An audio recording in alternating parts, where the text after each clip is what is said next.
Bir neçə gün əvvəl sizə paylaşdığım bu videoda bir məsələ tapşırmışdım. 4 yılda aybaşı olan qadının aybaşı siklinin birinci fazasının davam etmə müddəti maksimal olarsa, ən tez hansı tarixdən etibarən onun uşaqlıq divarı qalınlaşmağa başlaya bilər? İyunun 4-ü aybaşı olan qadında aybaşı siklinin birinci fazası, yəni aybaşı fazasının davam etmə müddəti maksimal olarsa, bu qadında uşaqlıq divarının qalınlaşması ən tez iyunun neçəsi başlayar? Aybaşı siklinin birinci fazası, yəni aybaşı fazası 4 ya da 5 gün davam edir.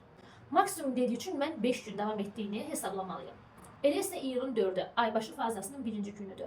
İyunun 5-i ikinci günüdür. İyunun 6-sı üçüncü günüdür. İyunun 7-si dördüncü gündür. İyunun 8-i beşinci günüdür. Yəni uşaqlıq divarının tam qopub bədəni tərk etməsi iyunun 8-də tamamlanır.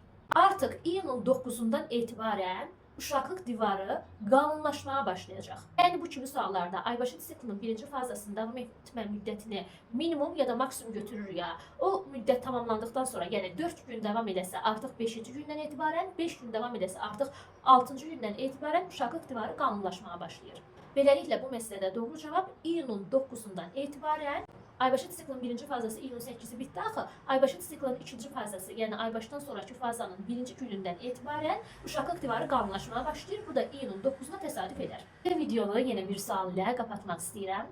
İyunun 4-ü aybaşı olan qadında eyni anda 2 folikul partlasaydı və 2 yumurta hüceyrə yaransaydı, meyoz prosesinin sonunda cəmi neçə ədəd yönəldici cisimcik yaranmış olardı?